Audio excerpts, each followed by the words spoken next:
Hello, I'm Lily, and I'm 30 years old. It seems to me that my story is a series of intersections of fate and circumstances, bizarre and not always fair, but as significant as life itself. I lost my parents in early childhood. A car accident took away from me those who were the whole world to me.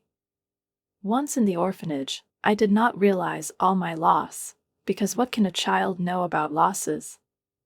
For me, it was just a journey, not very pleasant, but inevitable. 5 years have passed within the walls of an orphanage, where time flowed as if through fingers, erasing details and faces. The long days, similar to each other like the leaves of the same tree, slowly merged into weeks and months. I remember learning to dream of my own home, where I would be waited for and loved. And when the change finally came to my world, it was not just significant, it was dazzling, sparkling, like a dream that is hard to believe. I was adopted by a couple whose names still ring in my memory like the melody of something unimaginably kind and affectionate. They turned out to be people of rare generosity and endless patience, real wizards who are able to change a child's life just by their appearance. The world I entered was surrounded by luxury and elegance. My adoptive parents were billionaires whose capabilities knew no bounds. But their wealth was not what they sought to show off to the world. On the contrary, they remained in the shadows, doing good deeds quietly, without making too much noise. My adoption was their most touching secret, and they cherished it with love, like a fragile treasure. I knew that despite their financial strength, it was important for them to just give love, creating a world full of warmth and care for me. When I grew up and found my own home, they decided to embark on a journey across Europe, looking for new horizons and opportunities, as always, aimed at the future. It was around the same time that I met Larry. It was the first time I really felt like I was ready to share my life with someone. We met in college, and a spark quickly arose between us, which grew brighter every day. Larry was a light-hearted man with genuine kindness and a sense of humor that made me forget my worries. Our dates turned into wonderful evenings, and unbeknownst to both of us, they turned into a serious relationship. As the years passed, it seemed that everything was getting better with them. We had that perfect connection that they write about in books, with one exception: his family didn't like me. I remember how nervous I was the day I was supposed to meet Larry's parents. We were already engaged, but the excitement still wouldn't leave me. Larry warned that his family had always been severely selective, especially when it came to those their children dated. For them, not only the personality was important, but also the entire environment that went hand in hand with it. I desperately wanted to make a good impression so that I wouldn't have to feel like a stranger among these people. On the eve of our meeting, I remember how I couldn't calm my nerves. Larry and I had been together for 6 years, and although I only knew his parents from stories, I had already noticed how carefully he brought up the topic of introducing me to them. The whole meeting with Larry's parents seemed to me like some kind of nightmarish picture that I couldn't erase from my memory.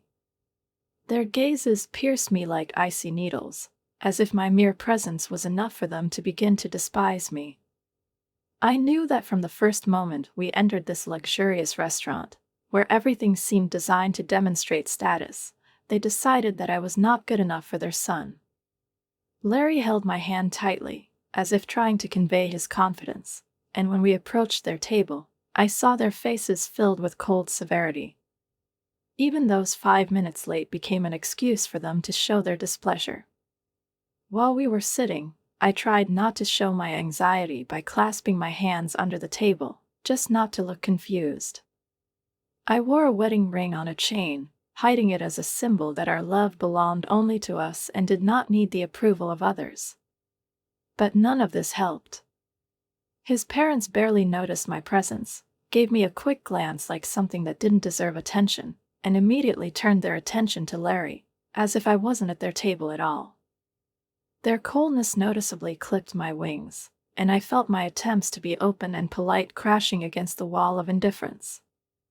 Larry, seeing this, tried to pull me out of the shadow of their indifference.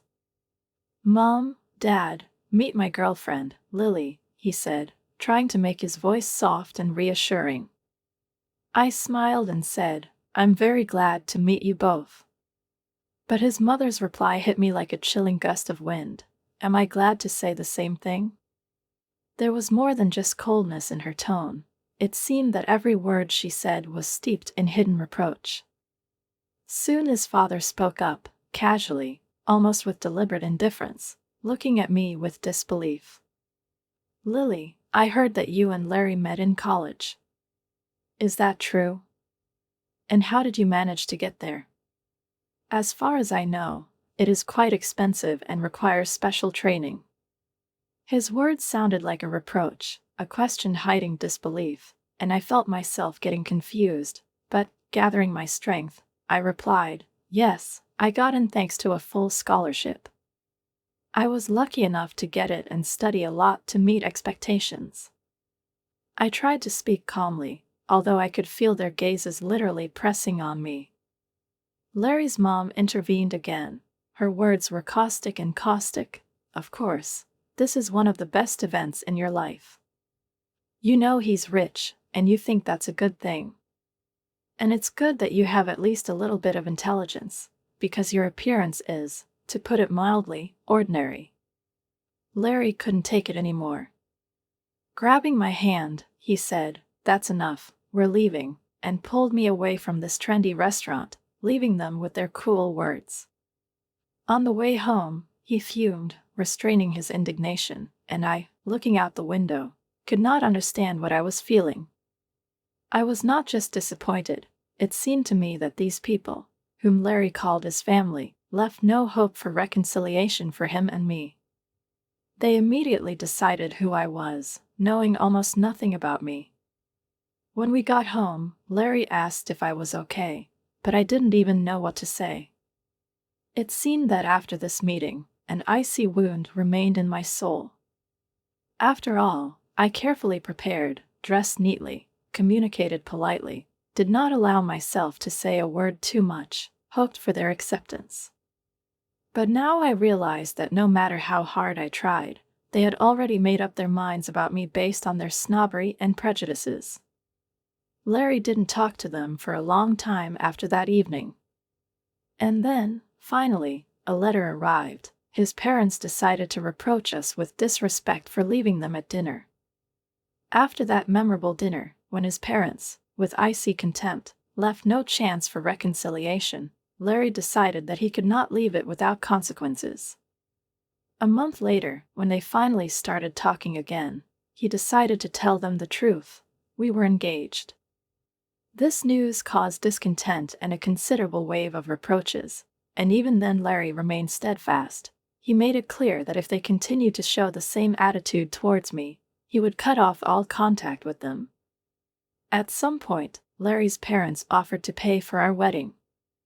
The idea looked generous, but with a note that if they were financing the celebration, then they should be the ones making all the decisions. That was the whole point of their relationship, to control, to direct, to show our supremacy, without leaving us the right to our own dreams. Larry, like me, thought it was humiliating. He refused, leaving us our right to choose what this day and our lives should be like. My foster parents, while in Europe, supported us with warmth. They congratulated us by sending us an expensive painting as a gift, which Larry looked at for a long time with slight bewilderment. I just calmly explained to him that for them it was a simple gesture of love and support. But life rarely stays simple. As time went on, his parents invited us to an anniversary party one day. I was surprised by this invitation. I understood that they had not changed their opinion of me, but Larry convinced me to go, seeing this as a chance to improve relations.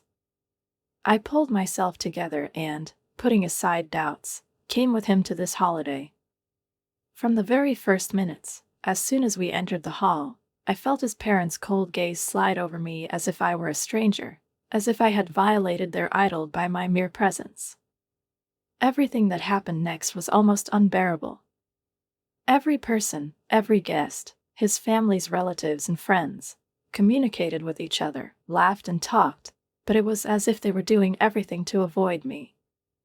I was in a kind of impenetrable vacuum, standing next to Larry, trying not to show how painful it was to realize my invisibility in this noisy and crowded hall. Larry also began to notice this, tried to start a conversation with others, involving me, but each time the conversation was taken away, turned away, as if I did not exist. I felt deeply embarrassed and almost physically hurt by this silent but cool estrangement. When the moment came for Amy and Adam to speak, I was almost on the verge. My patience was running out, and my composure was melting with each new look, with each evasive answer. And when they started their speech, I knew that they could be expected to give me another shot. They thanked everyone who had been with them throughout their long lives, people who had shared difficulties and joys with them. Their words, filled with arrogant mockery, burned, and every glance they cast around the guests only confirmed that for them I remained nothing more than a shadow. Everyone around them listened to them, laughed at their words, finding their sarcastic comments funny, and I couldn't stand it, just left the hall. My head was ringing with resentment and powerlessness, and I called a taxi and drove away, leaving Larry among these people, where he should have remained, a part of their world, from which I felt disconnected. I didn't stop crying all the way home. When Larry returned, he wasn't just upset, he was angry. I knew he would be outraged, but his words hit me like an icy blow again. "Do you know how awkward that was for me?" he said sharply. I stared at him in disbelief. How could he not understand that it was embarrassing and insulting for me when I was literally exposed as a stranger in front of everyone, when I tried to be a part of this celebration all night, but remained banished? "Larry, you saw how they ignored me," I said softly, still feeling a lump of resentment stuck in my chest. "It was their anniversary, Lily. You could have just put up with it for me." His voice became even sharper, and it became clear to me that he might just never be able to understand how I felt. These words, cold and ruthless, remained echoing in my head, like an eternal reminder of how easy it is to destroy faith in a loved one. That evening, when Larry gave me the money and, without hesitation, asked me to leave, I felt completely alienated for the first time. I was surrounded by people, but I've never felt more alone and unnecessary.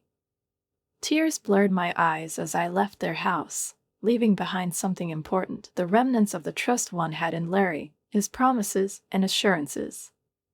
When I got into the taxi, with trembling hands I took out the paper bills that Larry shoved into my palm. They were as cold and indifferent as his gaze at that moment. I couldn't believe that the man who promised to be there for me and protect me, the man who swore that he wouldn't let anyone humiliate me, at that very moment turned out to be one of those who caused me this pain.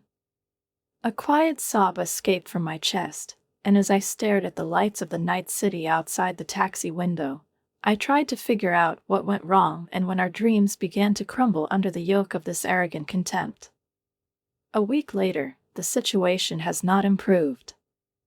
Larry hardly spoke to me. His family continued to send me hurtful messages full of scathing accusations. They called me ungrateful and a disgrace to their family, and I, in turn, tried, at least a little, to convince Larry to talk to me, listen to me, understand the pain I was experiencing. But he just pulled away, as if behind every word I said there was something that could discredit his own sense of pride. A few days later, I decided to do something I never thought I would do. I lowered my pride, suppressed the feeling of humiliation, decided to apologize to him and his parents. It may have looked like a desperate move, but I was willing to do anything for Larry. He was the man I loved, the man I wanted to build a future with. And if an apology could save our relationship, if it could somehow diffuse the atmosphere, then I was ready to step over myself. At first it seemed that it had borne fruit. Larry started talking to me again, and I allowed myself to think that maybe everything could still be fixed. But his parents seemed to see this as just an excuse for more insults. They decided that now, after my humiliation, even more was possible, and invited us to family dinners, where each time they turned me into an object for ridicule and contemptuous glances. At the first such dinner, Larry took me with him, and from the very beginning the atmosphere seemed strained, as if everyone in the room knew that I was superfluous here. Amy wasn't there when I walked in, but Adam and Larry's siblings gave me awkward, uncomfortable looks. No one even tried to talk to me, and I stood alone, watching Larry plunge into conversations with his family, leaving me behind. When Amy finally appeared in the room and saw me, her face was contorted with anger.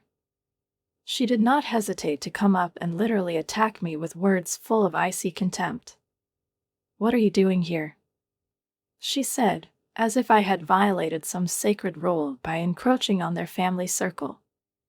I tried to explain that we had been invited to dinner, but her answer struck me as harsh and unapologetic. "I invited Larry," she said abruptly. "It's a family dinner, and you're not one of our family." I was speechless for a moment, but I found the strength to remind myself that I was Larry's wife, and therefore, whether we wanted it or not, I was now part of their family. But her reply, full of prickly hatred, put everything in its place. "You will never be a part of this family," she whispered, as if cutting my hopes into small pieces. Her every word cut like a knife.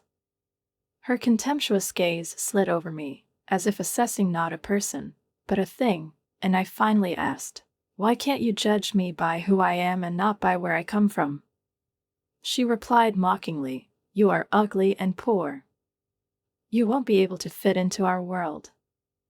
I could see the mockery in her eyes, the unshakable certainty that I was nothing compared to their family. At this point, Larry interrupted our conversation by pulling some money out of his pocket. He shoved them into my hands, as if it could be the answer to all my suffering, and said coldly, "Take this money and leave." Tears welled up in my eyes, and I stood amazed at his cruelty. The voice of my parents, native and soothing, filled the silence of my empty house with warmth, like a ray of light breaking through thick darkness. With every passing minute, their care, their words became a lifeline for me, which I could hold on to, feeling their genuine concern. They listened in silence, but I knew that resentment was boiling inside them, especially Mom's. She could barely contain her anger. Her face flushed when I talked about Amy's contempt and Larry's coldness. "This woman, how dare she treat you like that? Is my child an orphan? She doesn't even realize that you have a family that will always be on your side. If I were around, would tell her everything I think," my mother said, her voice ringing with resentment for me. My father, unlike my mother, tried to remain restrained. His eyes looked at me softly, and in that look I felt the love and support that I needed so desperately right now. "Honey," he said after Mom calmed down, "we're always here for you. If you need help, don't be shy. Perhaps they treat you this way because they don't know us. They don't know how much we value and respect you." I looked at him, smiling a little through my tears. It seemed to me that I had been looking for strength for so long to cope with this, but in the presence of my parents, all my defenses fell. I confessed that I hid my family from them because I wanted them to see me as a person, and not just a girl from a rich family. And all this turned against me, my own choice, my own belief in the honesty and purity of human relations.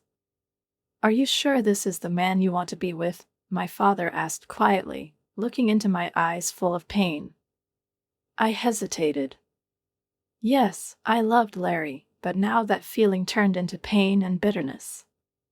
Our silent days dragged on like a viscous web, and it was becoming easier for me to get used to the silence than to his coldness. It was as if I was locked in a house that had once been a home for two, but now seemed empty and alien. "I love him, but to be honest, I do not know what will happen next," I replied, feeling a lump rise in my throat. "We haven't spoken much for 3 weeks now, and to be honest, I don't feel that much of a loss." My father listened, and I saw understanding and sympathy in his eyes.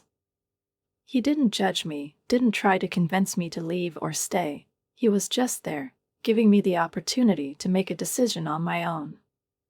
"Honey, I'll put you in touch with one of my friends," he said encouragingly. "Don't worry, we're always there and ready to help you whenever you need it." These words were a breath of fresh air for me.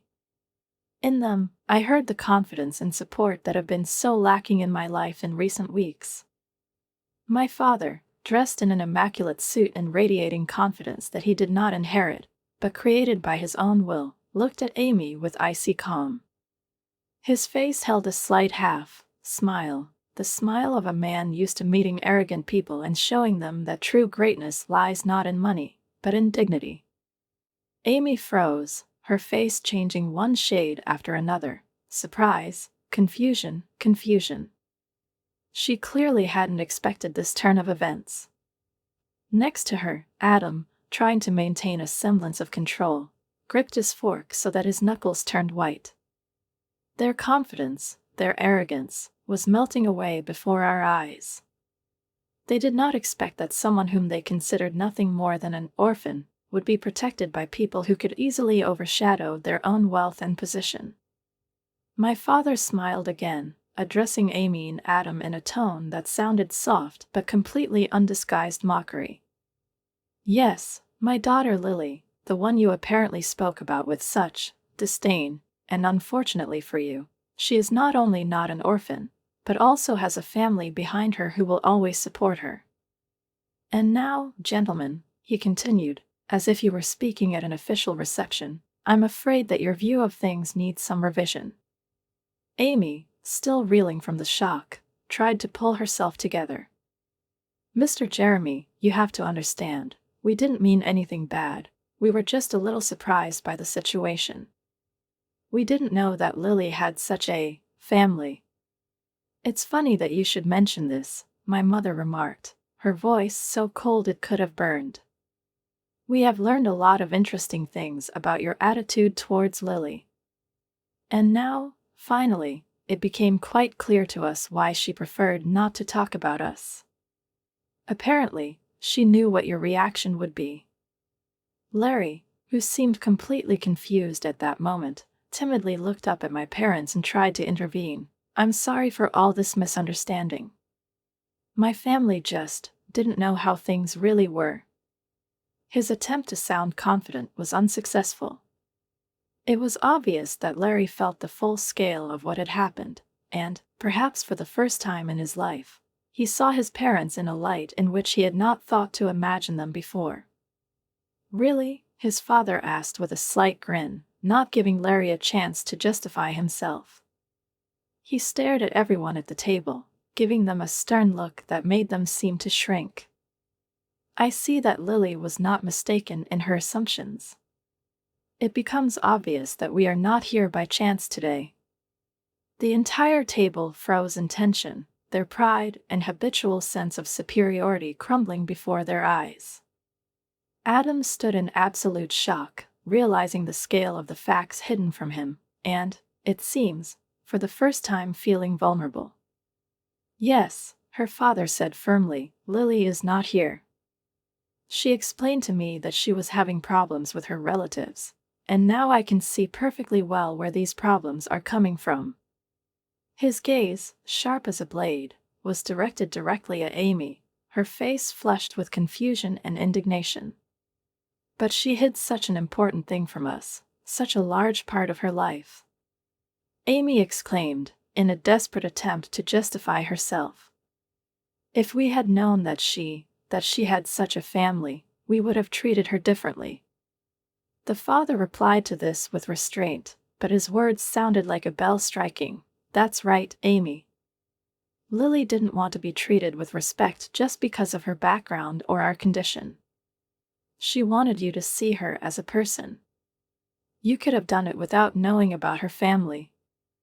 Amy was silent, looking helplessly at her father, and noticing the implacability of his gaze, she lowered her eyes. Her words seemed to have lost their meaning for her, as he unconditionally exposed their superficiality.